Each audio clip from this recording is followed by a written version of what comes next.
warahmatullahi wabarakatuh. Innal hamdalillah, segala puji bagi Allah Subhanahu wa taala. Nahmaduhu wa nasta'inuhu wa nastaghfiruh. Hanya kepadanya kita memuji, meminta pertolongan serta bertaubat dari dosa-dosa kita. Wa na'udzu billahi min syururi anfusina, dan hanya kepada Allah pula kita meminta agar dijauhkan dari keburukan-keburukan diri kita. Wa min sayyiati a'malina, dan dari dosa-dosa yang pernah kita lakukan. May yahdihillahu fala mudhillalah, barang siapa yang telah Allah berikan hidayah maka tidak akan pernah sesat selamanya. Wa may yudlilhu fala hadiyalah, dan barang siapa yang telah Allah sesatkan maka tidak akan mendapatkan petunjuk selamanya.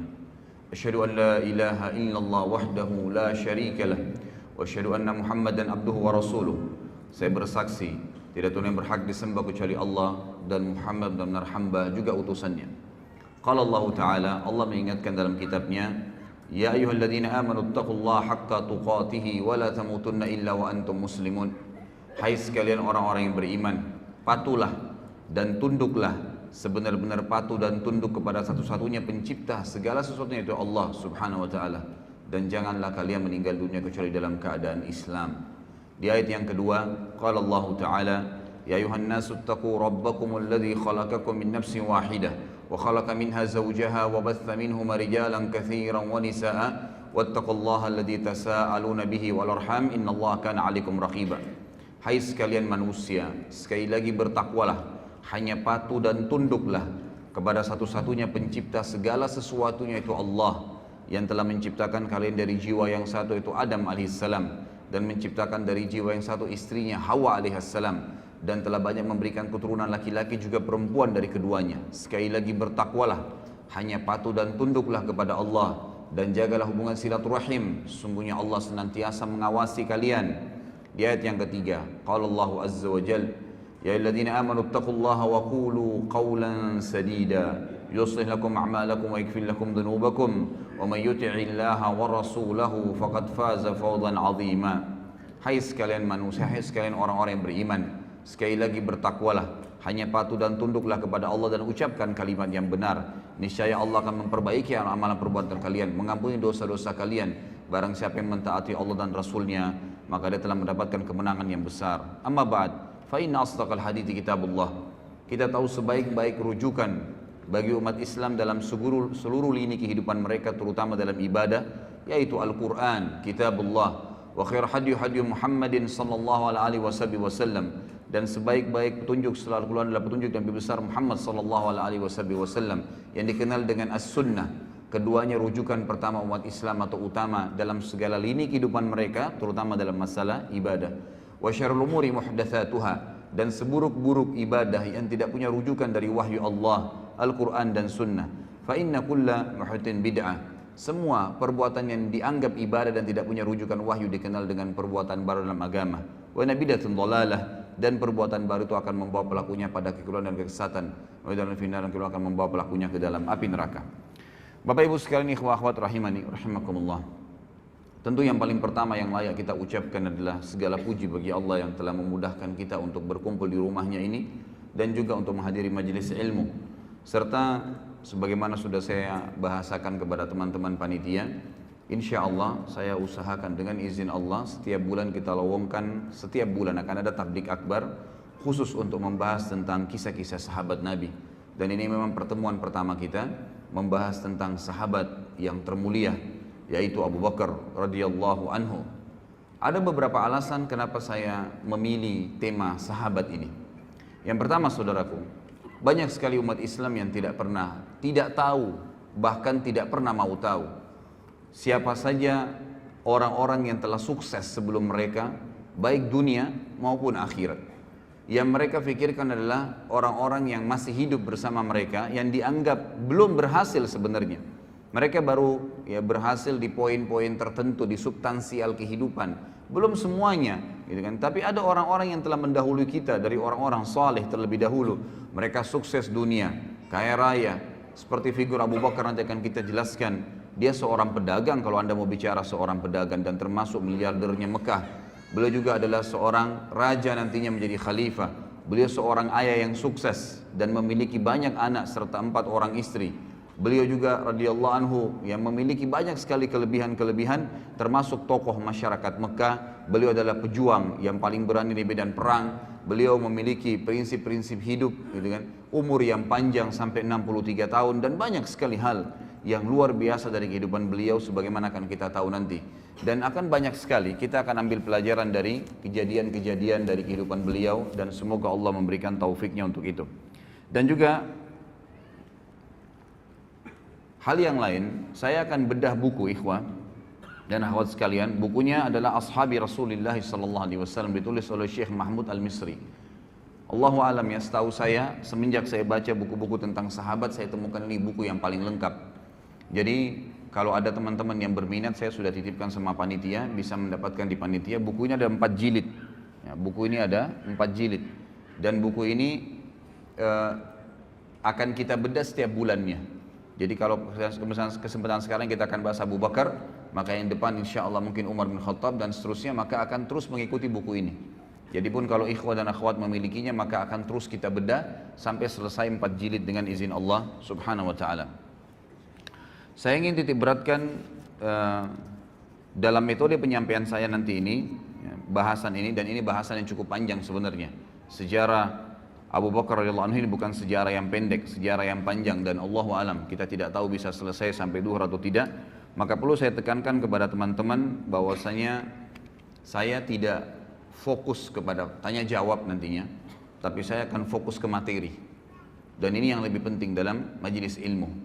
Jadi majelis ilmu itu yang dinomorsatukan adalah materi yang diterima, bukan pertanyaannya. Kalau Allah mudahin nanti di akhir waktu ada kesempatan untuk bertanya, alhamdulillah, gitu kan. Kalau tidak, maka bisa nanti menghubungi saya di luar materi ini seperti yang disampaikan oleh panitia. Setiap Rabu malam Maghrib Isya ada materi yang rutin saya sampaikan di masjid kita ini. Antara Maghrib Isya materi Kitab Al-Kabair dan kemudian dilanjutkan tanya jawab sampai jam 9 malam. Dan itu bebas Anda bertanya apa saja. Saya akan masuk dulu ke judul kita. Judul kita ini menggapai derajat Siddiq bersama Abu Bakar.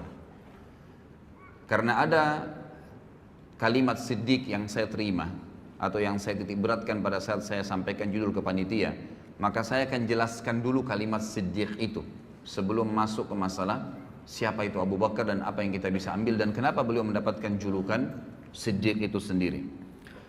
Saudaraku, Siddiq itu diambil dari kata sadaqa yasduqu yang berarti jujur, tanggung jawab, amanah, penuh kepercayaan. Itu artinya. Kalau seseorang itu memiliki sifat kriteria tadi dari definisinya, maka dia dikatakan siddiq untuk laki-laki dan siddiqah untuk perempuan. Allah Azza wa Jalla menggunakan kalimat siddiq ini di banyak dalam ayat Al-Quran. Ada orang-orang yang memang Allah sebutkan, seperti misalnya Allah sebutkan tentang Yusuf alaihissalam dalam surah Yusuf urutan 12 ayat 46. Allah subhanahu wa ta'ala berfirman, A'udzu billahi minasyaitonir rajim, Yusufu ayyuhas siddiq. Al-ayah. Tentu ada lanjutan ayatnya, tapi ini saksi bahasan. Wahai Yusuf, ya, orang yang siddiq. Karena Yusuf alaihissalam adalah orang yang penuh dengan amanah, tanggung jawab, kejujuran dan kepercayaan penuh. Kemudian juga Allah subhanahu wa ta'ala sebutkan tentang Ibrahim alaihissalam di dalam surah Maryam urutan 19 ayat 41. A'udzu billahi minasyaitonir rajim, wadhkur fil kitabi Ibrahim innahu kana siddiqan nabiyya. Al-ayah. Dan ingatlah tentang kisahnya Ibrahim. Penyampaian Allah tentang Ibrahim, sesungguhnya dia nabi, sesungguhnya dia seseorang yang siddiqan nabiyya. Dia adalah orang yang sangat jujur, penuh dengan kepercayaan, ya, apapun yang disampaikan tentang kebenaran dia akan dukung, dan dia juga seorang nabi. Kata para ulama tafsir di sini Allah Subhanahu wa taala mendahulukan memuji Ibrahim alaihissalam dengan siddiq sebelum nabi. Berarti siddiq ini punya kedudukan tersendiri karena sebab utama para nabi-nabi ditunjuk oleh Allah justru karena mereka punya sifat sidq.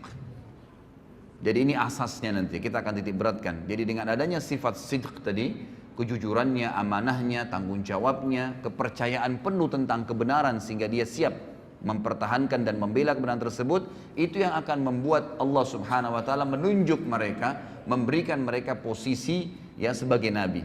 Sebagaimana nanti akan kita titik beratkan banyak poin-poin masalah ini.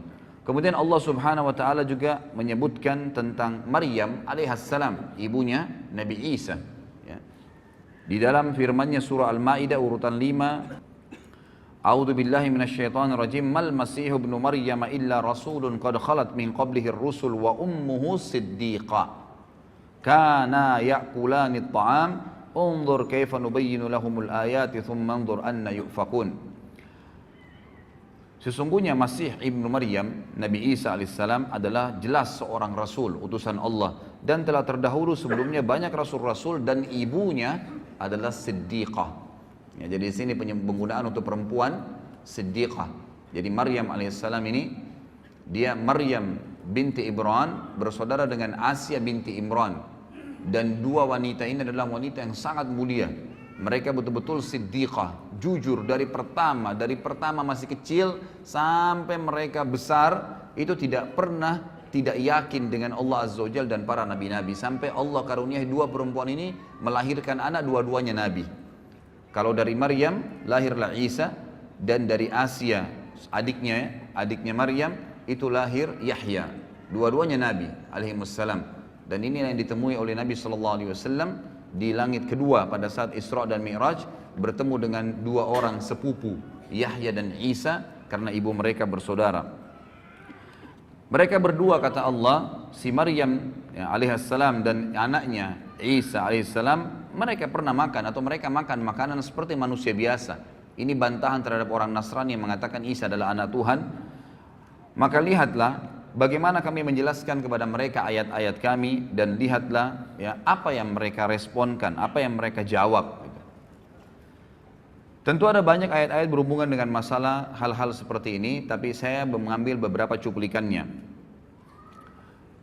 Allah Subhanahu wa taala menekankan tentang siddiq itu, dan ini yang kita titik beratkan ya. Sebelum menjelaskan Abu Bakar dan ikhwah sekalian, harapan saya dengan izin Allah Subhanahu wa taala, saya dan antum sekalian bubar dari pengajian ini insyaallah membawa sifat siddiq ini, karena ini target utama dan ini sifat luar biasa. Kalau antum milikin sifat ini, insyaallah antum jadikan ini sebagai pondasi menjalankan agama Allah, baik itu menjalankan perintah yang wajib ataupun sunnah, atau meninggalkan yang haram ataupun makruh, antum akan sangat tenang. Anda akan sangat tenang dalam mengerjakan perintah-perintah tersebut, dan juga sangat tenang dalam meninggalkan larangan-larangan tadi. Merasa memang nyaman sekali dan merasa menikmati yang halal dan meninggalkan yang haram. Kenapa? Karena pondasinya adalah sidq. Bagaimana betul-betul sebagaimana Allah ceritakan. Apa itu sidq? Allah tekankan di dalam Al-Quran, surah Al-Hadid urutan 57 ayat 19. A'udzu billahi minasyaitonir rajim. Walladzina amanu billahi wa rusulihi ulaika humus siddiqun wasyuhada'u 'inda rabbihim lahum ajruhum wa nuruhum walladzina kafaru wa kadzdzabu biayatina ulaika ashabul jahim. Terjemahannya, dan orang-orang yang benar-benar mengimani, meyakini keberadaan Allah dan seluruh rasul-rasulnya tidak terkecuali, sehingga apapun yang diperintahkan oleh Allah dan Rasulnya tidak ada keraguan dalam mengimaninya dan menjalankannya serta mempraktekannya. Tidak ada keraguan. Jenggot diperintahkan Nabi SAW langsung dilakukan, tidak ada keraguan. Sholat diperintahkan awal waktu, afdal azan, langsung sholat, tidak pakai peduli. Seseorang muslim pada disuruh tutup auratnya langsung, tidak pakai membantah, tidak pakai berfikir. Itu cirinya orang siddiq. Apapun, mau mengeluarkan uang atau mau mendapatkan pendapatan, ternyata kita khawatir itu adalah haram, bisa mengundang murkanya Allah, ditinggalkan seketika. Itu ciri siddiq. Orang yang benar-benar yakin kalau Allah larang maka pasti berbahaya buat dia, dan kalau Allah perintahkan pasti baik buat dia. Itu asasnya. Kalau ini antum jadikan sebagai pondasi agama, itu luar biasa. Inilah derajat siddiq. Kata Allah, dan orang-orang yang telah mengimani Allah, yakin keberadaannya, dan mengamalkan semua apa yang Allah inginkan, serta mengimani seluruh rasul, mengikuti mereka. Mereka lah orang-orang yang siddiq. Dan juga yang dianggap jujur, dan tadi ya, penuh dengan kepercayaan. Dan juga mereka akan menjadi saksi-saksi di hadapan Tuhan mereka nanti, dan mereka akan mendapatkan cahaya yang sempurna Mereka akan mendapatkan pahala yang sempurna dan cahaya yang sempurna dari Tuhan mereka. Kata para ulama tafsir, cahaya ini adalah setiap orang melihatnya selalu merasa nyaman, selalu merasa dekat dengan Allah karena siddiqnya. Ya, jadi orang kalau siddiq itu, maka pada saat orang dekat dengannya selalu merasa dekat dengan Allah, selalu merasa dekat dengan surga, selalu berpikir akhirat, selalu menganggap remeh semua dunia dan kecil apapun yang berhubungan dengan kemaksiatan kepada Allah Subhanahu wa taala. Dan sungguhnya orang-orang yang kafir sebaliknya, kafir kepada Allah dan Rasul-Rasul serta membohongkan ayat-ayat, gak ada surga, gak ada itu alam barzah. Siapa yang bilang orang kalau ibadah itu dapat pahala banyak, sekian gunung, sekian ini dan seterusnya? Siapa yang bilang orang kalau kena maksiat itu lalu dihukum oleh Allah? Subhanallah, saya kemarin tabligh akbar di Makassar, saya ngisi tema tentang kenalilah Tuhanmu kau akan bahagia. Pada saat saya jelaskan ikhwah sekalian, itu ayat atau hadis Nabi SAW tentang penciptaan langit, 7 lapis langit dan sampai Sidratul Muntaha, bagaimana besarnya Allah Azza wa Jalla, bagaimana besarnya singgasana. Itu ada yang bertanya, ya, mengatakan, dari mana Anda mengetahui bahwasanya langit itu seperti itu tadi yang diceritakan, dan bagaimana bisa Anda mengetahui ada Sidratul Muntaha, kemudian ada arsy-Nya Allah dan Allah itu ada? Apakah Anda pernah ke sana? Begitu pertanyaannya. Luar biasa ini. Lalu saya bilang, yang dari tadi saya jelaskan 2 jam ini tentang Allah Azza wa Jalla ada, Nabi SAW yang sampaikan ayat-ayat Al-Quran. Apakah Anda masih bertanya lagi, saya apakah pernah ke sana melihatnya? Sama saja dia mengatakan, saya tidak percaya, gitu kan? Ya kalau Anda nggak percaya silahkan. Ini orang jelas lawannya siddiq tadi. Sidq itu apapun yang disampaikan oleh Allah dan Rasulnya, apapun, tidak mungkin kita ragu, nggak boleh ragu. Sebagaimana nanti kita akan ambil dari pelajaran Abu Bakar radhiyallahu anhu yang luar biasa dalam, memang orang nomor 1 dalam orang yang mendapatkan gelar siddiq dari umat Muhammad sallallahu alaihi wasallam. Kata Allah, dan orang-orang yang kafir tidak meyakini dan membohongi ayat-ayat kami, maka merekalah penghuni api neraka. Sebaliknya, tambahan juga ikhwah dan akhwat sekalian rahimani rahimakumullah, bahwasanya orang yang mencapai tingkat siddiq ini adalah orang-orang nanti akan diberikan surga tertinggi di akhirat nanti. Sebagaimana Allah Subhanahu wa taala menjelaskan dalam surah An-Nisa urutan 4 ayat 69. A'udzu billahi minasyaitonir rajim. Wa may yuti'illaha war rasul fa ulaika ma'al ladzina an'ama Allahu 'alaihim minan nabiyyin was-siddiqin wasyuhada'i was-salihin wa hasuna ulaika rafiqa. Yang kurang lebih artinya, barang siapa yang mentaati Allah dan Rasulnya, semua yang Allah katakan dibenarkan, diamalkan, dipastikan tidak ada yang benar kecuali itu, dan juga diperintahkan oleh Rasulnya Muhammad SAW dipastikan benar, dan dia bangga dengan penampilan Islamnya, dengan makanan Islamnya, minuman Islamnya, ekonomi Islamnya, dengan politik Islamnya, semua dibenarkan, maka mereka lah orang-orang yang mendapatkan nikmat. Allah berikan nikmat dan Allah gabungkan mereka bersama dengan para nabi-nabi. Dan kata para ulama tafsir, nabi-nabi memiliki tempat di Firdaus, surga Firdausil A'la yang tertinggi. Lalu Allah SWT sebutkan, ya, selain nabi-nabi yang akan mencapai dari itu adalah orang yang datang setelah nabi, minan nabiyyin langsung was-siddiqin, dan orang yang membenarkan semua dan yakin serta bangga dengan itu. Memang kita bangga. Dan ini memang ikhwah sekalian, saya pilih tema ini luar biasa, saya dapatkan krisis kebanggaan muslimin sekarang terhadap agama mereka. Kita lihat seorang muslim tidak ada bedanya dengan orang kafir dari sisi pakaiannya, dari sisi cara bicaranya, tata bicaranya, makanan, jenis makanannya, usahanya. Berapa banyak orang subhanallah tidak bisa dibedain dari penampilannya antara muslimah dengan non muslim, muslim dengan muslimah. Padahal kalau kita datangkan seseorang Nasrani, laki-laki, kita berikan kepada dia kopi atau baju koko atau sebuah simbol Islam misalnya, pakaiannya. Kemudian kita datangkan seorang Nasrani laki-laki yang lain, lalu tanya dia agama apa orang itu, spontan dia akan mengatakan Muslim karena ada simbolnya. Kalau orang siddiq, dia yakin bahwasanya pakaian ini yang Allah katakan walibasut taqwa dzalika khair, ini pakaian yang ada simat, ada contoh, ada ciri ketakwaan adalah yang paling baik. Orang tahu, oh ini orang dekat dengan Allah. Dan saya yakin subhanallah, orang kalau menggunakan baju koko dengan kopiah, kalaupun ada perempuan nakal, ya, yang biasa mengganggu laki-laki, dia tidak akan berani mengganggu orang itu karena pakaiannya. Lalu kenapa kita lari dari pakaian itu? Gitu kan? Kita malah tidak bangga. Berapa banyak orang subhanallah muslimin, ya, atau kita datangkan misalnya perempuan Nasraniyah, Ya, suruh pakai jilbab 5 menit saja, panggil Nasrani ya perempuan yang lain, tanya orang itu agama apa, maka dia akan mengatakan itu muslimah. Ada simbol. Tapi syaitan menghiasi sebagian orang yang tidak punya sifat siddiqah, nggak ada sifat siddiqnya ini dalam dirinya, maka syaitan mengatakan untuk apa kau pakai jilbab? Maka tidak ada bedanya antara dia dengan wanita kafirah, sama saja.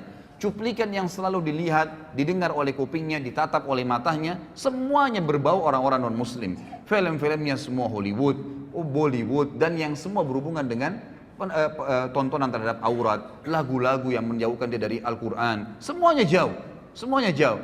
Cerita-cerita kosong, balas dendam, narkoba, mencuri istrinya orang lain, dan beragam macam hal, perselingkuhan dan seterusnya. Ini yang menjadi simbol di rumah orang-orang Islam sekarang. Tidak ada pengajian, tidak ada tilawah Al-Quran. Lalu kemudian mereka mau mengkhayal anaknya hafal Quran. Dari mana ikhwah dan akhwat sekalian? Dia sendiri gak pernah sentuh Al-Quran, gak pernah dengar ceramah di rumah. Antum berapa kali saya jelaskan dalam pengajian saya ikhwah. Ini masih kronologis semua ya. Saya bilang, kalau saya pribadi, kadang-kadang sehari di Jakarta, saya bukan membanggakan diri, cuma berbagi ya. Pada saat saya punya pengajian 4 hari, 4 kali jadwal sehari. Dari pagi kadang-kadang sampai malam ikhwah. Dari pengajian saya isi 2 jam, kemudian pulang menuju ke pengajian yang kedua. Di mobil itu sejam atau setengah jam, atau panggang 45 menit, atau kadang-kadang sampai 2 jam jaraknya. Itu saya dengarkan lagi ceramah, baik ceramah saya, baik tilawah Al-Quran, baik ceramah asatidzah, teman-teman dai-dai, atau saya dengarkan para masyayikh yang dari Saudi dalam bahasa Arab. Jadi saya tidak ada selang waktu di mana saya kosong gitu di mobil, atau saya lagi berzikir kepada Allah SWT. Saya coba lakukan, kemudian saya isi pengajian 2 jam lagi, jeda lagi antara pengajian kedua dan ketiga juga saya dengarkan lagi ceramah. Itu luar biasa. Api iman dalam hati itu terus berkobar ikhwah. Kadang-kadang antum dari pengajian seperti ini keluar dari masjid, setan akan bisikin, tadi kan sudah pengajian, sekarang hiburannya musik. Dibisikin sama dia, antum iyahkan, begitu lemah, tidak sidq. Yakin ikhwas sekalian, kalau antum yakin di majlis ilmu bisa menambah iman, bisa mengingatkan kita kepada Allah Azza wa Jal, bisa membuat kita rindu dengan akhirat, bisa tahu tentang surga, bisa tahu tentang neraka, dan kita khawatir tentang neraka tersebut, lalu kenapa tidak sepanjang hidup kita seharian itu diisi dengan hal tersebut? Sayangnya rumah-rumah umat Islam sekarang ada Al-Quran itu kalau ada kematian, malah sebenarnya tidak ada Al-Quran dalam sunnah Nabi SAW dibaca pada saat kematian. Sebaliknya mereka lakukan hal tersebut. Dalam masalah ekonomi, riba, ya, gharar, semuanya, kezaliman, manipulasi yang dilarang oleh Nabi SAW, dilarang oleh agama, tapi dilakukan. Alasannya apa boleh buat Ustaz? Nggak ada jalan lain.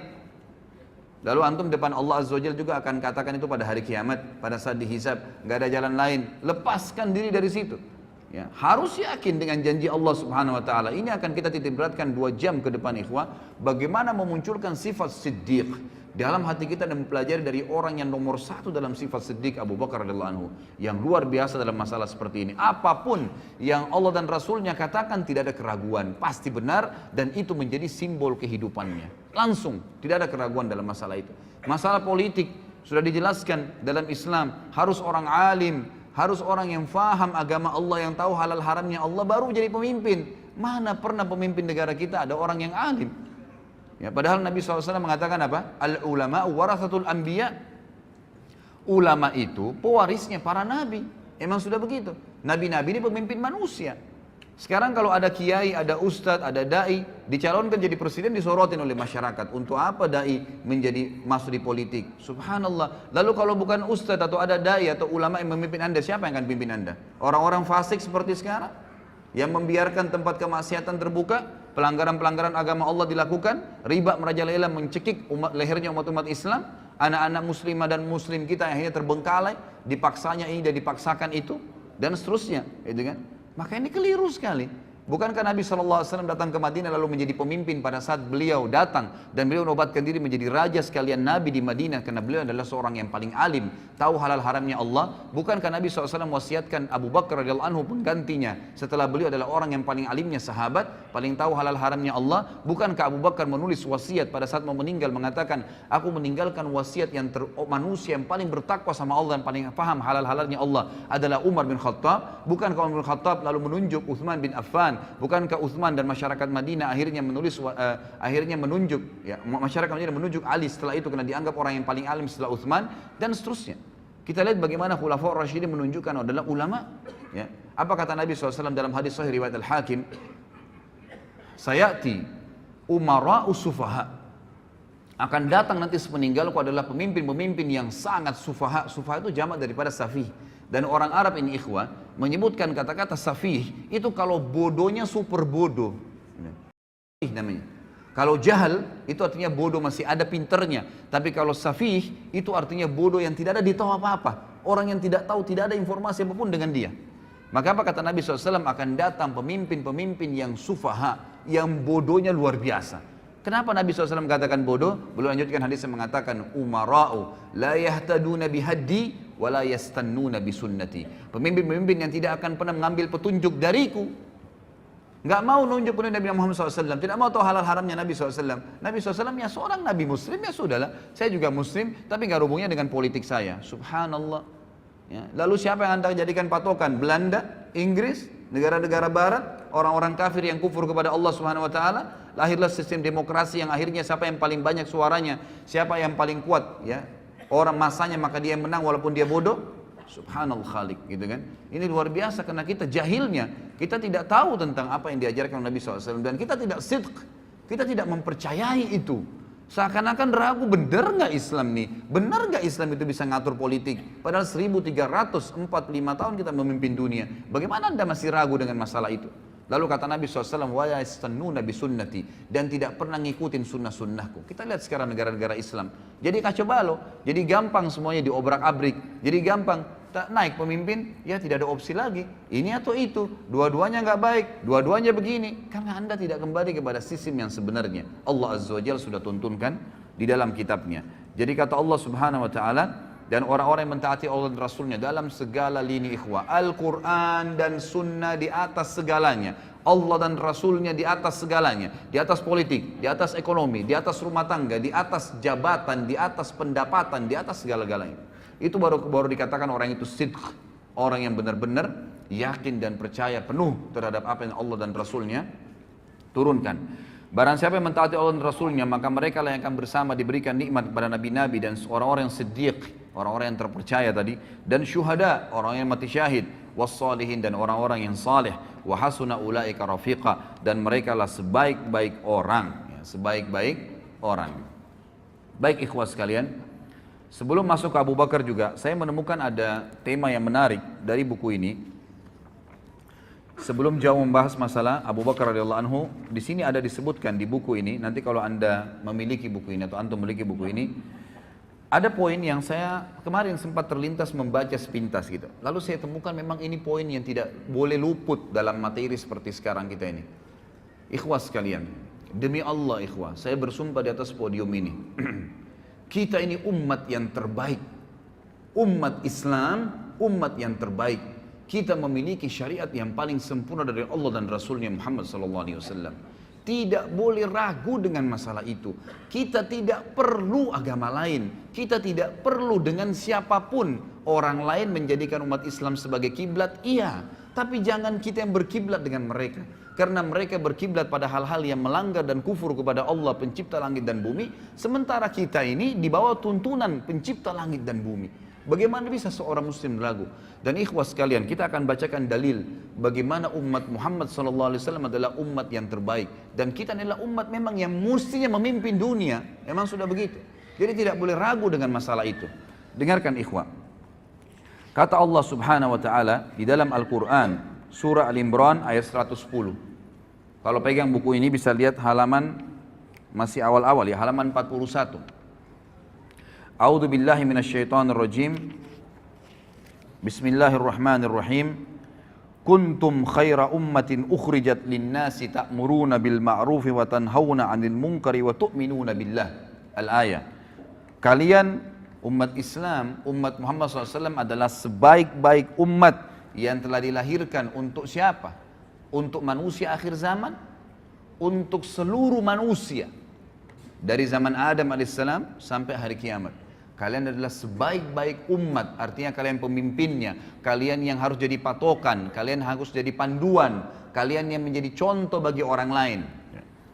Dan kalian, sifat kalian adalah kalian selalu menyeru kepada yang ma'ruf Apa yang Allah perintahin, selalu kalian bilang, nggak bisa tuh karena Allah larang, bisa tuh karena Allah yang bolehkan, selalu begitu. Rasulullah contohkan, Rasulullah nggak contohkan, itu sifatnya umat Islam. Menyuruh kepada yang ma'ruf, artinya yang Allah dan Rasulnya perintahkan. Wa tanhauna 'anil munkar, dan kalian melarang kemungkaran yang Allah dan Rasulnya larang. Hanya itu patokannya. Wa tu'minuna billah, dan kalian meyakini sepenuhnya tentang keberadaan Tuhan Allah Subhanahu wa taala. Kemudian juga disebutkan di dalam surah Al-Baqarah ayat 143. Kelebihan yang kedua umat Islam adalah kata Allah Subhanahu wa taala, a'udzubillahi minasyaitonir rajim, wa kadzalika ja'alnakum ummatan wasatan litakunu syuhada'a 'alan nasi wa yakuna ar-rasulu 'alaikum syahida. Dan demikian pula kami menjadikan kamu, hai umat Islam, umat pertengahan. Tidak ada sesuatu yang berat sekali, tidak ada juga yang ringan sekali, di tengah-tengah. Sementara umat sebelum kita punya hal-hal yang berat. Kalau antum belum tahu, umat Nabi Musa alaihissalam itu kalau mereka berbuat dosa besar, taubatnya bukan kayak kita. Taubatnya kalau kita ini tinggal sesalin, tinggalin, selesai. Janji sama Allah tidak ulangin, diampuni dosanya. Kalau sama Nabi Musa, Pak. Kalau ada umatnya mengeluh, wahai Musa, saya baru berzina, saya baru buat dosa besar. Apa kata Musa alaihissalam dalam surah Al-Baqarah? Faqtulu anfusakum, bunuh diri kalian. Berat itu. Buat dosa, taubatnya bunuh diri. Zaman dulu. Umat Islam tidak seperti itu, nggak seberat itu, ringan, lebih ringan. Tidak juga terlalu menggampang-gampangkan permasalahan. Lalu dikatakan, agar kalian menjadi saksi atas perbuatan manusia dan agar Rasul Muhammad menjadi saksi atas perbuatan kalian. Di dalam hadis yang sahih diriwayatkan oleh Imam Bukhari dan juga dalam kitab Tafsir, ada sebuah hadis yang mulia dari Abu Sa'id Al-Khudri radhiyallahu anhu bahwasanya Nabi SAW bersabda, ini yang pegang buku di halaman 43 ya. Yud'a Nuhun yaumal qiyamah fayaqulu labbaika wa sa'daika ya rabbi fayaqulu hal ballagta ayyir risala fayaqulu na'am fayuqalu li ummatihi hal ballagakum fayaquluna ma atana min nadhir fayaqulu man yashhadu laka fayaqulu Muhammadun wa ummatuhu fayashhaduna annahu qad ballag wa yakunu ar-rasulu 'alaikum syahida fadzalika qawluhu jalla dzikruhu wa kadzalika ja'alnakum ummatan wasatan litakunu syuhada'a 'alan nasi wa yakuna ar-rasulu 'alaikum syahida. Pada hari kiamat nanti Nuh alaihissalam akan dipanggil oleh Allah, lalu dia menjawab, aku menjawab panggilanmu wahai Rabbku, aku penuhi panggilanmu. Allah bertanya, apakah engkau sudah menyampaikan risalah yang telah aku wajibkan terhadapmu? Nabi Nuh mengatakan, benar. Selama 950 tahun Nabi Nuh AS mendakwai kaumnya. Lalu umat Nabi Nuh ditanya oleh Allah, apakah Nuh sudah menyampaikan kepada kalian? Kata para ulama hadis, mereka sudah lihat neraka pada saat itu. Takut masuk neraka, apa jawaban mereka? Mereka menjawab, tidak ada seorang pun pembawa peringatan yang datang kepada kami. Artinya Nuh nggak benar nih. Gak pernah Nuh dampingin kepada kami. 950 tahun didakwai oleh Nabi Nuh alaihissalam. Allah bertanya kepada Nuh untuk menjelaskan posisi umat Muhammad SAW dan juga mendirikan hujjah ya, agar umat Nabi Nuh tidak bisa lagi mengelak. Kata Allah SWT kepada Nuh, siapa yang menjadi saksi untukmu? Nuh menjawab, Muhammad dan umatnya. Maka umat Muhammad SAW pun semuanya datang, tidak terkecuali, bersaksi bahwa Nuh telah menyampaikan dan Rasulullah SAW menjadi saksi atas mereka sebagaimana Allah telah firmankan dalam Al-Quran. Dan demikian pula kami telah menjadikan kamu umat Islam, umat pertengahan agar kamu menjadi saksi atas perbuatan manusia dan agar Rasul Muhammad menjadi saksi atas perbuatan kalian. Di dalam hadis yang lain kata Nabi SAW dari Jabir radhiyallahu anhu, hadis ini diriwayatkan oleh Ibnu Abi Hatim dengan sanad jayyid dan juga disebutkan dalam Al-Hafidh dalam Fathul Bari maksudnya. Kata Nabi SAW, ma min rajulin minal umami illa wadda annahu minna ayyatuhal ummah ma min nabiyyin kadzabahu qaumuhu illa wa nahnu syuhada'uhu yaumal qiyamah an qad ballaga risalatallahi wa nasaha lahum. Tidak ada seorang pun dari umat-umat sebelum kita, kata Nabi SAW, kecuali dia berharap berasal dari kita, wahai umat Islam. Ini perkataan Nabi ya. Sekali lagi kata Nabi SAW. Ketahuilah tidak ada seorang pun dari umat-umat sebelum kita. Karena kita ini umat terakhir. Gitu kan. Kecuali karena nabi-nabi mereka sampaikan nanti akan datang umat terakhir. Nabinya paling sempurna. Umatnya paling baik. Paling banyak pengikutnya. Paling pertama masuk surga. Banyak kelebihan-kelebihan nanti. Lalu mereka kecuali berharap. Semuanya berharap umat-umat sebelum kita. Termasuk golongan kita ini. Termasuk golongan kita umat Islam. Tidak ada seorang nabi pun yang didustakan oleh kaumnya kecuali kita adalah saksi-saksinya pada hari kiamat bahwasanya dia telah menyampaikan risalah Allah dan menasihati mereka. Juga disebutkan di dalam hadis yang lain, ini mohon maaf saya tidak bisa bacakan semua karena hadisnya panjang. Saya pindah ke halaman setelahnya, halaman 45. Kata Nabi SAW dalam hadis yang sahih diriwayatkan oleh Ahmad dan Tirmidzi juga Ibnu Majah. Dan ini dihasankan oleh Syekh Albani sebagaimana dijelaskan dalam footnote-nya. Kata Nabi SAW, innakum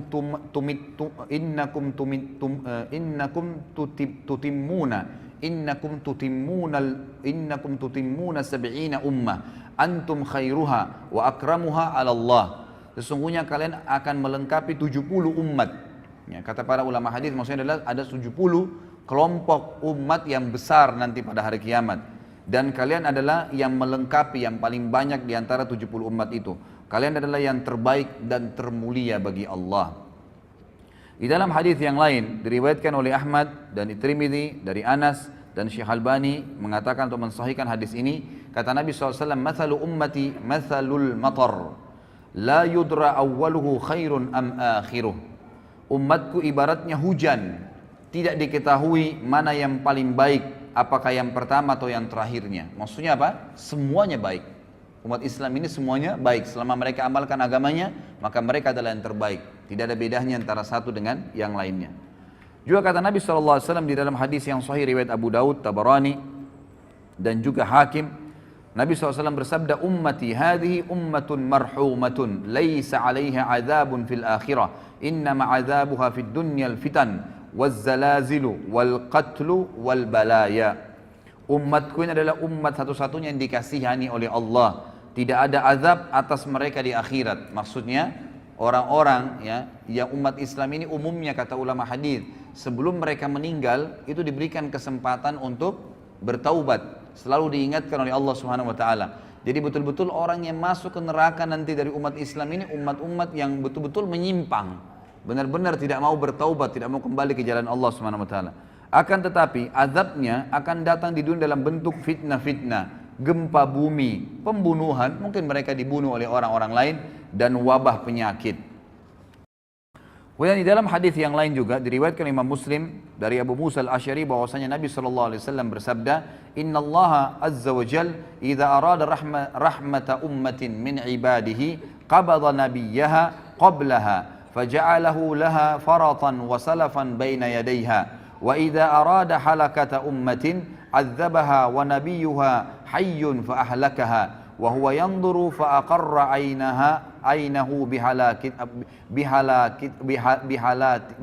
بحالاتها حين كذبوه وعصوا أمره." Jika Allah Azza wa Jalla hendak merahmati suatu umat dari hamba-hambanya, niscaya dia mengambil atau mewafatkan nabinya sebelum mereka. Seperti Nabi Muhammad SAW wafat sebelum para sahabat umumnya. Dia menjadikan Nabi tersebut sebagai pendahulu di hadapan mereka sehingga bisa dicontohin. Jika Allah hendak membinasakan satu umat, niscaya dia Allah menyiksanya sebelum Nabi mereka atau selama Nabi mereka masih hidup. Allah membinasakan mereka sedangkan Nabi mereka melihatnya. Seperti kasus Nabi Nuh, Nabi Lut, jadi dilihat. Dia membuatnya tenang dengan kebinasaan mereka manakala mereka mendustakan dan menyelisihi perintahnya. Kemudian juga kelebihan umat Muhammad SAW yang lain adalah hadis disebutkan oleh Ibnu Majah dan Baihaqi, disahihkan oleh Syekh Albani dari Abu Hurairah radhiyallahu anhu bahwasanya Nabi SAW bersabda, "Inna Allah tajawaza li ummati amma tuwaswisu bihi suduruha atau suduruha ma lam ta'mal aw tatakallam bihi wa mastukriha alaih." Sesungguhnya Allah memaafkan umatku apa yang terbersit dalam hati mereka selama mereka belum melakukannya. Jadi kalau kita lagi sholat, kemudian ada bisikan-bisikan riya, bisikan apa saja, selama kita belum iyakan, maka tidak terhitung batal, gitu kan? Sebab semua ibadah pasti ada terlintas bisikan syaitan ya. Kita mau sedekah, tuh orang puji, itu orang ini. Kita lagi sholat tuh, indahkan ada teman di sebelah kamu, kamu dipuji. Kita lagi berdoa seperti itu. Selama kita nggak iyakan, maka tidak ada masalah. Tapi kalau kita sudah iyakan, baru terjadi riya itu, mendapatkan dosa. Seperti itu. Allah SWT memudahkan bagi umat ini seperti itu. Jadi Allah Subhanahu wa taala memaafkan umatku apa yang terbersih dalam hati mereka, maksudnya digoda oleh syaitan selama mereka belum melakukannya atau mengucapkannya, dan apa yang mereka dipaksa atasnya.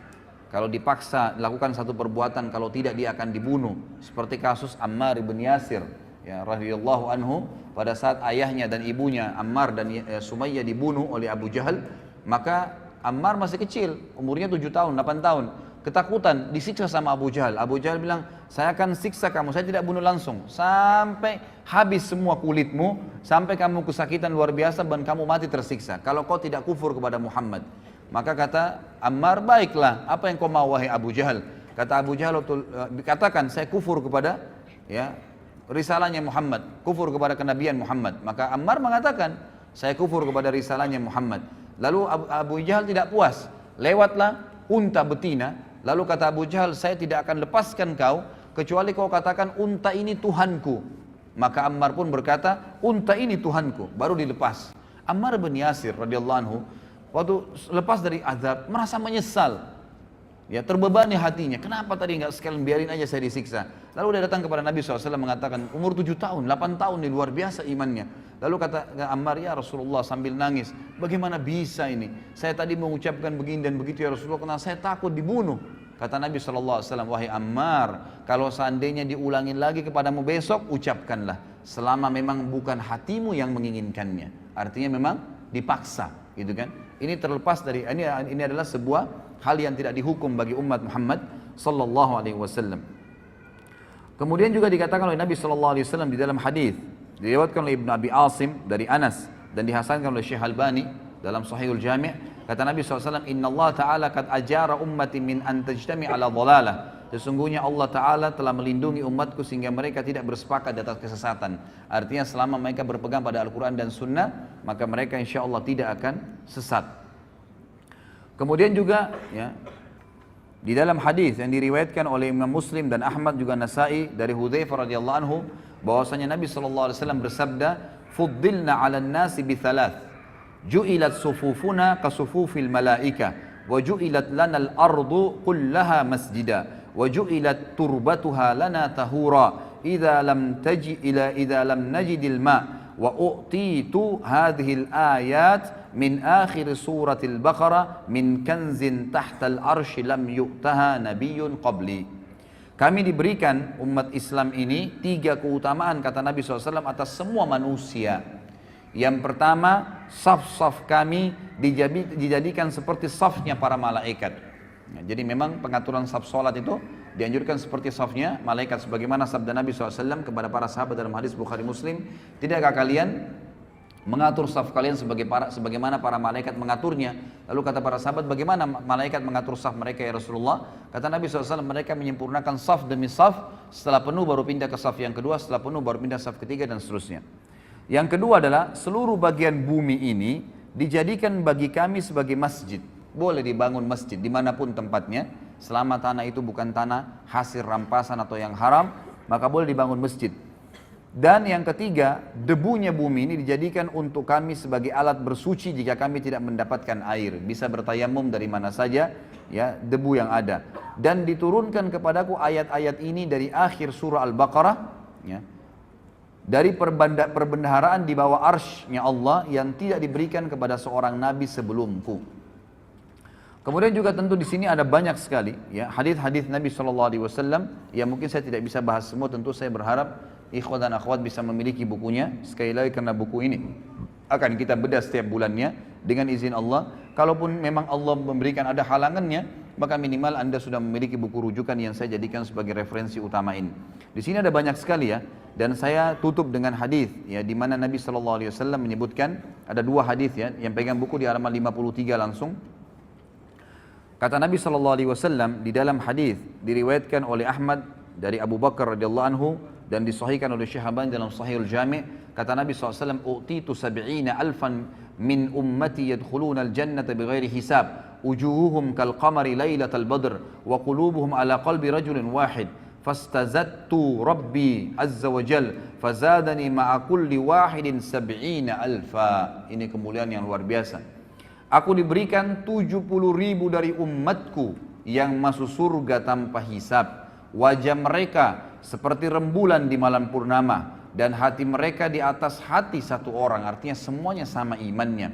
Aku lalu meminta tambahan kepada Rabbku, maka dia Rabbku memberiku tambahan. Setiap satu orang dari 70.000 itu ditambahkan 70.000 orang yang lain, sehingga masing-masing mereka bisa membawa 70.000. Jadi 70.000 kali 70.000, dan ini tidak ada bagi umat-umat sebelum kita. Ini luar biasa sekali Allah SWT berikan kepada kita. Kemudian dikatakan juga di dalam hadis yang lain,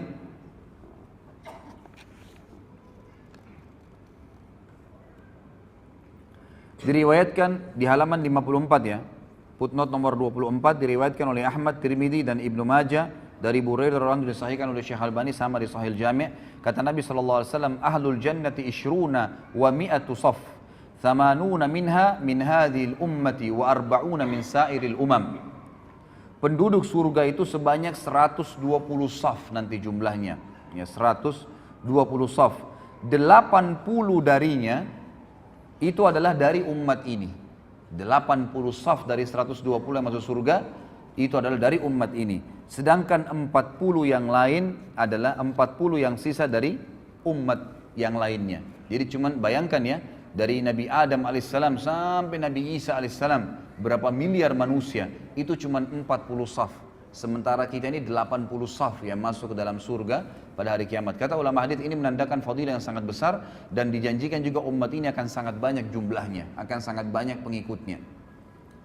Baik, ini kurang lebih wacana, gambaran tentang pentingnya kita mengetahui kita adalah umat yang terbaik, ikhwah. Maka banggalah dengan agama Islam ini, jalani hidup ini, jadikan Islam sebagai tradisi, dan jangan balik.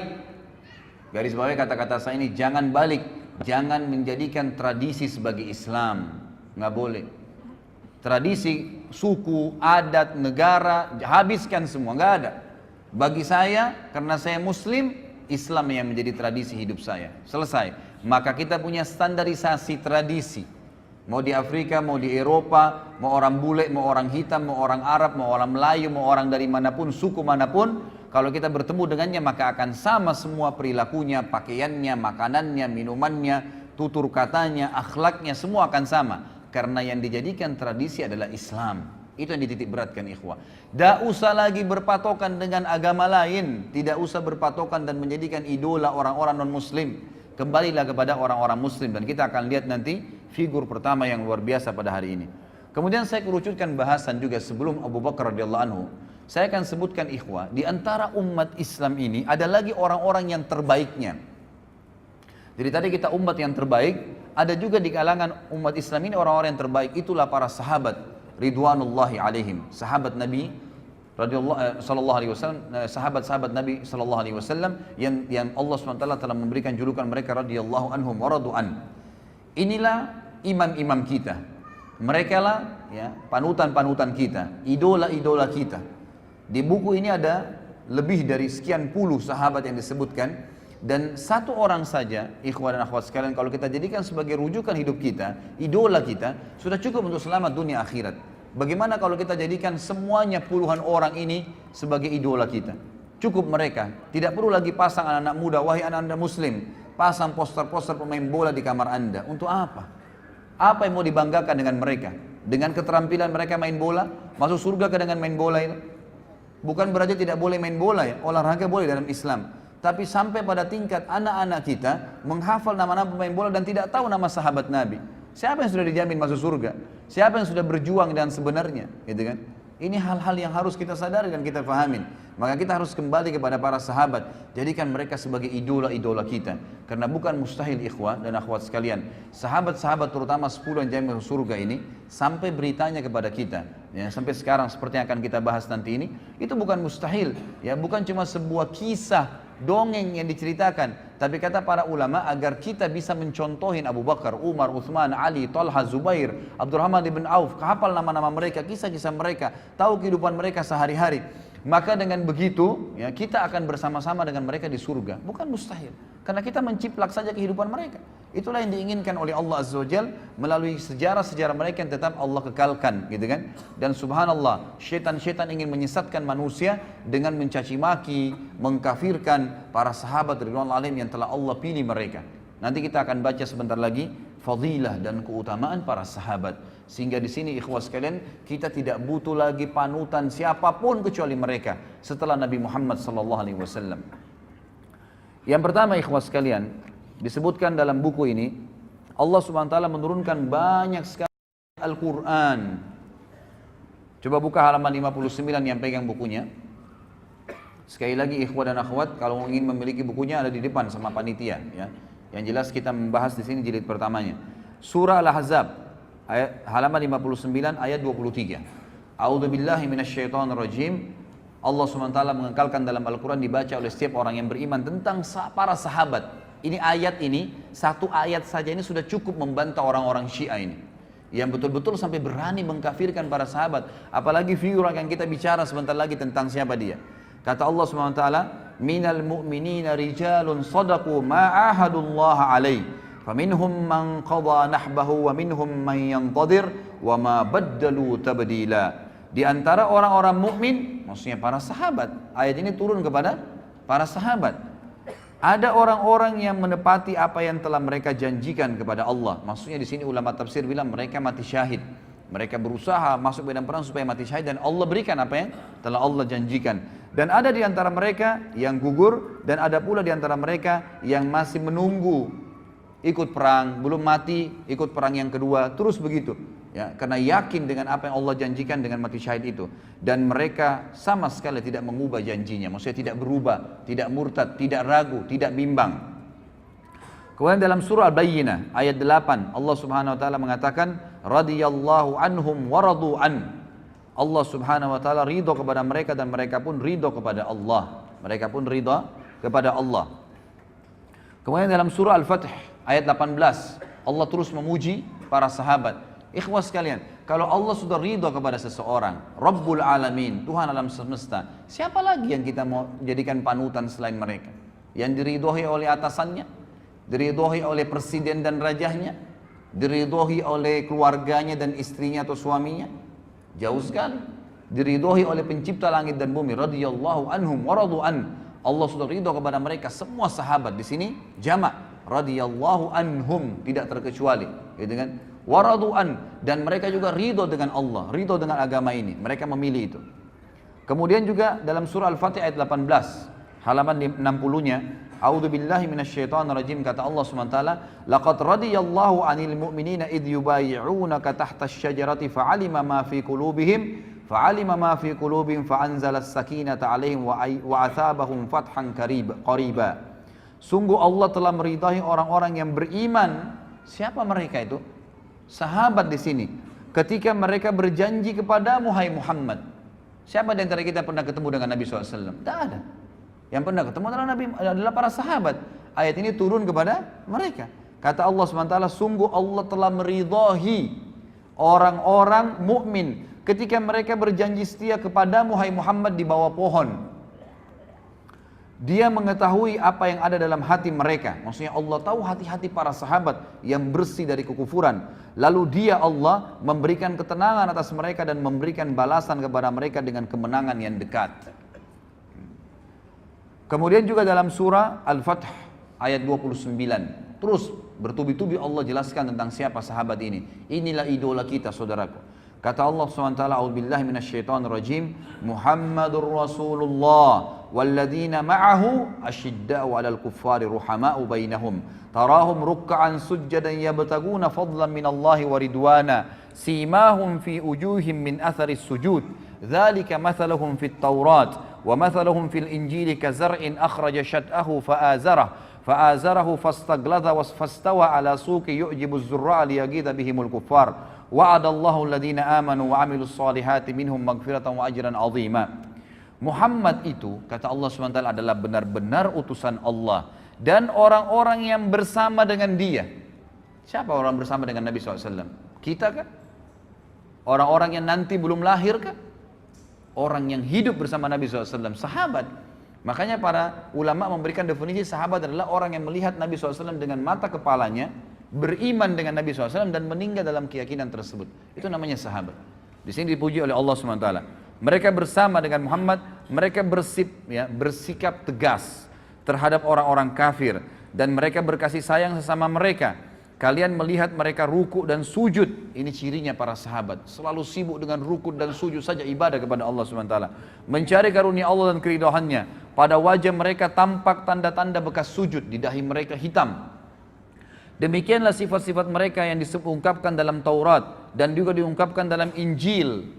Jadi dalam Taurat dan Injil sudah disebutkan ciri-ciri para sahabat ridwanullahi alaihim. Jadi ini bukan orang-orang yang cuma sekedar dari umat kita saja, maksudnya hanya sekedar dari umat kita dan disebutkan dalam Al-Quran, tapi memang Allah pastikan Taurat, Injil sebelum mereka lahir sudah disebutkan siapa itu sahabat. Luar biasa nih kedudukan sahabat nih.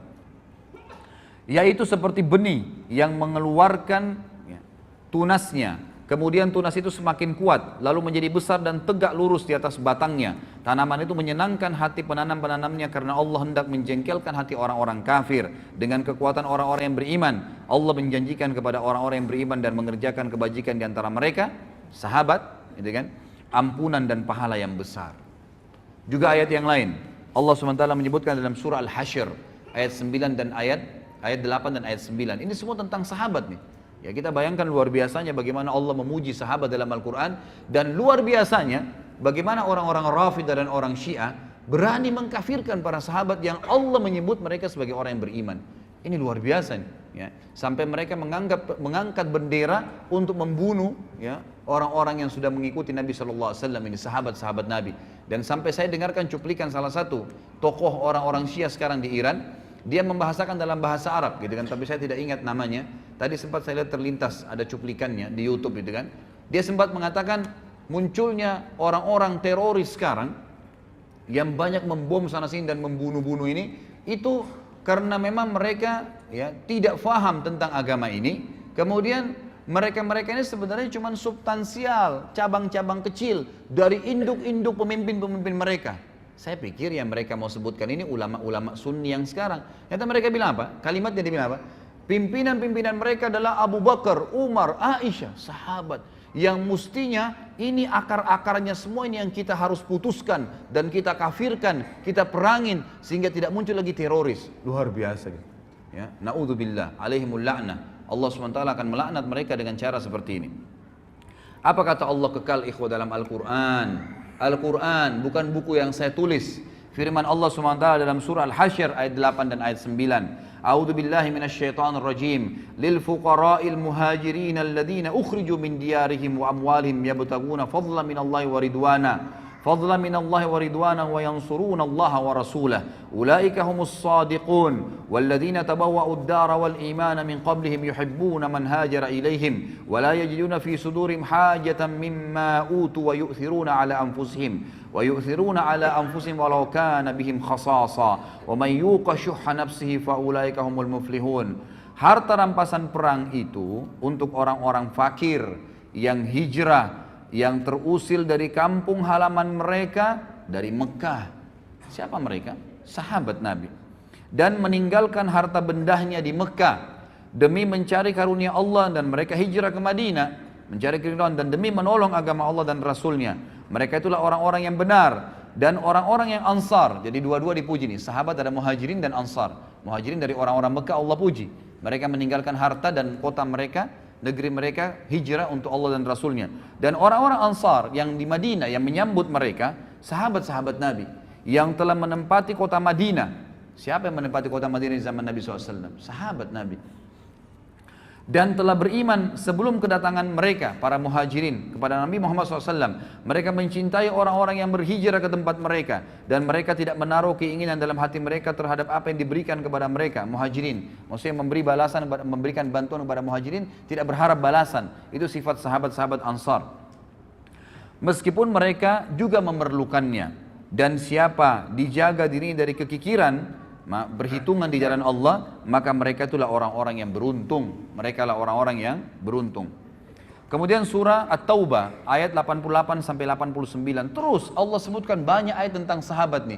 Sengaja saya angkat ayat-ayat ini dan saya bahas ikhwah dan akhwat sekalian rahimakumullah agar kita tahu nih, inilah idola-idola kita ini ahli-ahli surga dan sudah sukses di dunia juga di akhirat. Di dunia nanti akan kita lihat kisah Abu Bakar radhiyallahu anhu. Kata Allah SWT, Taubah 88-89, A'udzubillahi minasyaitonirrajim, lakinir rasul walladzina amanu ma'ah jahadu bi amwalihim wa anfusihim wa ulaika lahumul khairat wa ulaika humul muflihun. A'addallahu lahum jannatin tajri min tahtiha al-anharu khalidina fiha, dzalikal fawzul azim. Tetapi Rasul dan orang-orang yang beriman bersama dia, beriman kepada Nabi Muhammad sallallahu alaihi wasallam, sahabat, mereka berjihad dengan harta dan jiwa. Mereka itu memperoleh kebajikan. Mereka itulah orang-orang yang beruntung.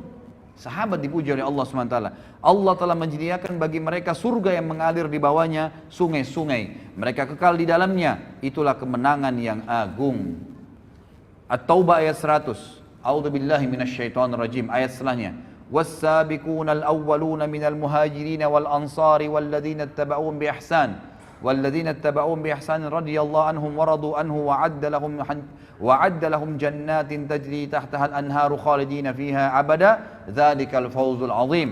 Dan orang-orang yang terdahulu lagi yang pertama-tama masuk Islam dari golongan muhajirin dan ansar. Kata ulama tafsir, penyebutan Allah SWT muhajirin ansar memastikan tidak mungkin orang lagi mendustakan kalau ini turun kepada para sahabat ridwanullah alaihim, karena tidak ada orang yang berjulukan Muhajirin dan Ansar kecuali para sahabat Nabi. Dan orang-orang yang mengikuti mereka dengan baik setelah itu. Semua orang yang mengikuti para sahabat setelah meninggalnya sahabat dan Nabi SAW, Allah ridho kepada mereka. Dan mereka pun ridho kepada Allah. Allah menyediakan bagi mereka surga-surga yang mengalir di bawahnya sungai-sungai. Mereka kekal di dalamnya selama-lamanya. Itulah kemenangan yang agung. Ikhwah akhwat sekalian, ikuti para sahabat, sahabiat Nabi, pertahankan sampai malaikat maut mencabut ruh anda, maka pasti kita akan masuk surga. Allah yang berfirman, Allah sediakan surga yang di bawahnya mengalir sungai-sungai. Gak usah pusing lagi dengan artis fulan, idola profesor, doktor ini. Sibuk dengan sahabat Nabi ridwanullah alaihim. Wallahi ikhwah, Abu Bakar gak punya ijazah dari Amerika, Umar gak punya ijazah dari Eropa, tapi memimpin negara, menjadi orang yang sangat adil, dan mereka kaya raya, pedagang yang berhasil, keturunannya semua sukses. Kita akan lihat bagaimana Abu Bakar radhiyallahu anhu dalam kehidupannya luar biasa. Ya, bukan berarti saya katakan tidak usah berpendidikan formal, silahkan, gitu kan. Tapi jangan itu dijadikan sebagai idola, panutan, seakan-akan sudah melupakan semua orang-orang yang sudah kita sebutkan dari kalangan sahabat. Selanjutnya surah At-Taubah ayat 117. Kata Allah Subhanahu wa taala, a'udzubillahi minasyaitonirrajim, laqad taballahu 'alan nabiyyi wal muhajirin wal ansari alladziina ittaba'uuhu fi sa'atil usr. Alladziina ittaba'uuhu fi sa'atil usrati min ba'di ma kada yazigu qulubu fariqin minhum thumma taba 'alaihim innahu bihim raufur rahim. Allah berfirman, ya, sungguh Allah telah menerima taubat Nabi Muhammad sallallahu alaihi wasallam dan orang-orang muhajirin dan orang ansar. Di sini Allah bukan sebutkan mukminin umumnya, tapi di sini dikhususkan Nabi dan muhajirin dan ansar. Artinya sahabat-sahabat yang mengikuti Nabi pada masa-masa kesulitan di awal-awal Islam. Sulit sekali menyebarkan Islam. Ikhwah sekarang dan akhwat sekalian, kita luar biasa ya. Lahir zaman sekarang ini luar biasa kalau bagi saya bilang. Kita lahir Quran sudah sempurna, masjid sudah banyak, orang tua kita muslim, ya.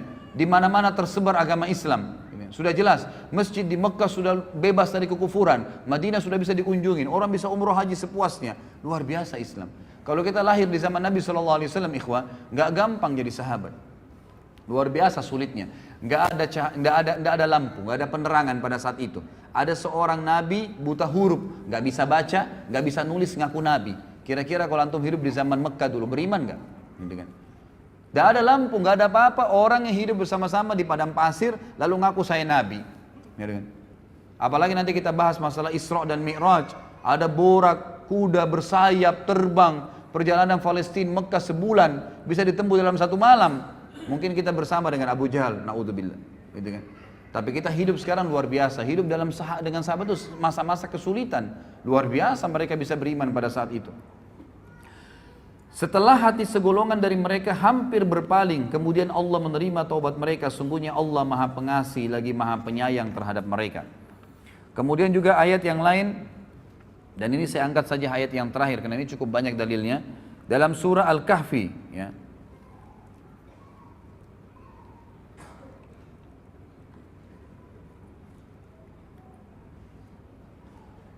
Baik, saya pilih ayat yang lain ya. Kita cari ayat yang kira-kira ayat Al-Imran terakhir ya. Al-Imran di halaman 65 ayat 172 174. A'udzu billahi minasyaitonir alladzina istajabu lillahi war rasuli min ba'di ma asabahumul karh lilladzina ahsanu minhum wattaqau ajrun 'azim. Alladzina qala lahumun nasu innan nasa qad jama'u lakum fakhshawhum فزادهم إيمانا وقالوا حسبنا الله ونعم الوكيل فانقلبوا بنعمة من الله وفضل لم يمسسهم سوء واتبعوا رضوان الله والله ذو فضل عظيم. Orang-orang yang mentaati perintah Allah dan Rasul Muhammad SAW setelah mendapatkan luka dalam perang Uhud. Siapa yang hadir di perang Uhud? Kita kan? Para sahabat Nabi. Orang-orang yang berbuat kebajikan dan bertakwa di antara mereka, para sahabat, mendapatkan pahala yang besar, yaitu orang-orang yang mentaati Allah dan Rasulnya. Yang ketika ada orang-orang yang mengatakan kepada mereka di perang Uhud, orang-orang Quraisy telah mengumpulkan pasukan untuk menyerang kalian, karena itu takutlah kepada mereka. Apalagi berita Muhammad SAW telah terbunuh pada saat itu. Ternyata ucapan itu justru menambah kuat iman mereka, para sahabat. Dan mereka menjawab, cukuplah Allah menjadi penolong bagi kami dan dia sebaik-baik pelindung. Maka mereka kembali dengan nikmat dan karunia yang besar dari Allah. Mereka tidak ditimpa suatu bencana dan mereka mengikuti keridhaan Allah. Allah mempunyai karunia yang besar. Ini ayat-ayat ikhwah dan cukup banyak ayat-ayat yang lain, tapi kita suka sampai sini ayatnya. Saya akan angkat di sini perkataan Ibnu Mas'ud tentang para sahabat Nabi. Sahabat menceritakan tentang sahabat. Apa kata beliau? Di sini penulis mengatakan sungguh indah ucapan Ibnu Mas'ud radhiyallahu anhu tentang para sahabat Rasulullah sallallahu alaihi wasallam. Dia berkata, "Inna Allah nadhara fi qulubil ibadi fawajada qalba Muhammadin sallallahu alaihi wasallam khaira qulubil ibad. Fastafahu li nafsihi fabta'athahu bi risalati. Thumma nadhara fi qulubil ibadi ba'da qalbi Muhammadin fawajada qulubu ashabihi khaira qulubil ibad." فجعلهم وزراء نبيه يقاتلون على دينه فما رأى المسلمون حسنا فهو عند الله حسن وما رأوا سيئا فهو عند الله سيء. Perkataan yang luar biasa. Ibnu Mas'ud berkata, sesungguhnya Allah memperhatikan hati hamba-hambanya, maka dia Allah mendapati hati Muhammad sallallahu alaihi wasallam adalah hati yang terbaik, sehingga dia memilihnya untuk dirinya dan mengutusnya sebagai pembawa risalahnya. Kemudian Allah Azza wa Jalla melihat hati hamba-hambanya setelah hati Muhammad sallallahu alaihi wasallam, maka dia mendapati hati para sahabatnya adalah hati yang terbaik, sehingga dia menjadikan mereka sebagai pendukung-pendukung nabinya yang berperang di atas agamanya. Apa yang dipandang baik oleh para sahabat kaum muslimin pada saat itu, maka ia juga baik di mata Allah. Karena para sahabat, ya, dari perilaku-perilaku mereka, dari perkataan mereka, dari pertanyaan mereka kepada Nabi SAW, maka turunlah ayat membenarkan perilaku mereka. Dan apa yang dipandang buruk oleh kaum muslimin sahabat pada saat itu, maka ia juga buruk dipandang oleh Allah Subhanahu wa taala. Juga Ibnu Mas'ud pernah berkata, "Man kana mustanna falyastanna biman qad mat, fa innal hayya la tu'manu alaihi al-fitnah." فأولئك أصحاب محمد صلى الله عليه وسلم أبر هذه الأمة قلوبا وأعمقها علما وأقلها تكلفا قد اختار الله تعالى لصحبة نبيه صلى الله عليه وسلم وإقامة دينه فاعرفوا لهم حقهم وتمسكوا بهديهم فإنهم على الحج المستقيم. Barang siapa ingin meneladani seseorang, maka hendaklah dia meneladani orang-orang yang sudah wafat, karena orang yang masih hidup tidak dapat jaminan terhindar dari fitnah. Mereka itulah orang-orang terbaik dari sahabat Muhammad sallallahu alaihi wasallam. Umat ini yang paling mulia hatinya, dari umat Muhammad ini para sahabat yang paling mulia hatinya, paling mendalam ilmunya, dan paling sedikit memaksakan ya dirinya, maksudnya di sini memaksakan diri dalam hal-hal duniawi. Allah Ta'ala telah memilih mereka untuk menjadi sahabat-sahabat Nabi-Nya Sallallahu Alaihi Wasallam dan menegakkan agamanya, dan kenalilah, maka oleh karena itu kenalilah hak-hak mereka dan berpeganglah kepada petunjuk-petunjuk mereka, karena mereka berada di atas jalan yang lurus. Diriwayatkan oleh Ibnu Abdul Bar dalam Jami' Bayan Ilm wa Fadli, dan juga disebutkan melalui jalur Qatadah dan Ibnu Mas'ud diriwayatkan, dan Syekh Albani mengatakan ya dikatakan ini adalah hadis yang sahih. Ini kurang lebih gambaran tentang para sahabat. Tentu masih ada lagi fadilah-fadilah dan bisa dibaca dari halaman 67. Itu terlalu banyak ya, terlalu banyak hadis-hadis di sini yang disebutkan oleh Nabi sallallahu alaihi wasallam. Saya akan angkat, mohon maaf, ada satu lagi hadis di sini di halaman 70 ya. Di mana Nabi sallallahu alaihi wasallam bersabda tentang para sahabat beliau. Tentu ini banyak dalil yang belum saya baca ya. Karena melihat waktu saja. Hadis yang diriwayatkan oleh Imam Muslim dan Ahmad juga ya banyak disebutkan oleh imam-imam yang lain, di mana Nabi sallallahu alaihi wasallam bersabda tentang sahabat, "An-nujumu amanatun lis-sama', fa idza dhahabat an-nujum atas sama'u ma tu'ad, wa ana amanatun li ashabi, fa idza dhahabat ata ashabi ma yu'adun, wa ashabi amanatun li ummati, fa idza dhahaba ashabi ata ummati ma yu'adun." Bintang-bintang adalah penjaga bagi langit. Artinya selama bintang ada di langit, maka orang bisa tahu yang terang langit itu. Jika bintang lenyap, maka akan datang kepada langit apa yang dijanjikan. Kalau Allah sudah angkat bintang-bintang itu, maka langitnya akan kiamat. Aku adalah penjaga bagi para sahabatku. Jika aku pergi wafat, maka akan datang kepada para sahabatku apa yang dijanjikan kepada mereka. Artinya akan ada ya sahabat akan menyebar dan akhirnya mereka juga akan menemukan beberapa kendala, tapi mereka tinggal kembali kepada panduan Nabi sallallahu alaihi wasallam. Sahabat-sahabatku adalah penjaga bagi umatku. Jika sahabat-sahabatku telah pergi wafat, maka akan datang kepada umatku apa yang dijanjikan kepada mereka. Artinya mereka akan berselisih kalau mereka tidak mengikuti para sahabat ridwanullahi alaihim. Juga di sini halaman 71 nanti ikhwah bisa baca, ini hadis juga yang agung, bahwasanya banyak fakta sejarah disebutkan di dalam banyak sekali hadis riwayat Muslim, ya hadis riwayat Bukhari, banyak disebutkan hadis-hadis di mana pernah terjadi peperangan. Sering kali terjadi peperangan di zaman Nabi SAW meninggal, kemudian pemimpin perang berkata kepada pasukannya, apakah ada di pasukan kita ini yang pernah menjadi sahabat Nabi? Maka mereka mengatakan ada, si fulan dan si fulan. Maka Allah memberikan kemenangan karena keberadaan sahabat itu. Kemudian dalam peperangan yang lain berkata juga pemimpin-pemimpin, setiap peperangan di zaman tabi'in mereka berkata, adakah sahabat yang ikut? Oh ada si fulan masih hidup di pasukan. Maka Allah berikan kemenangan lagi karena adanya sahabat. Lalu setelah itu, setelah para sahabat meninggal semua, lalu terjadi peperangan, pernah terjadi fakta lapangan, para tabi'in berkata, ya seorang pemimpin perang pernah berkata, apakah ada orang di antara kalian yang pernah menemani sahabat Nabi? Maksudnya menjadi sahabatnya Nabi, tabi'in. Maka berkata mereka, ada si fulan dan si fulan. Maka Allah pun memberikan kemenangan justru karena ada di situ muridnya para sahabat ridwanullahi alaihim. Jadi di sini kita bisa lihat bagaimana Allah Azza wa Jalla memberikan kemenangan-kemenangan untuk ya pasukan-pasukan jihad karena adanya para sahabat ridwanullahi alaihim. Ini kurang lebih kronologisnya ikhwas sekalian, dan memang agak panjang tadi saya sampaikan agar memang kita menyadari tentang pentingnya kedudukan kita umat Islam dan juga pentingnya kedudukan para sahabat ridwanullahi alaihim. Sekarang kita masuk ke inti bahasan tentang umat nomor satu ya, atau dari umat ini yang nomor satu yang dinomorsatukan oleh para ulama ya, ulama sunni semua sepakat mengatakan umat atau orang yang paling terbaik dari umat Muhammad sallallahu alaihi wasallam setelah Nabi Muhammad adalah Abu Bakar radhiyallahu anhum. Saya akan mulai ikhwah. Abu Bakar ini beliau berada atau berasal dari suku yang masyhur ya.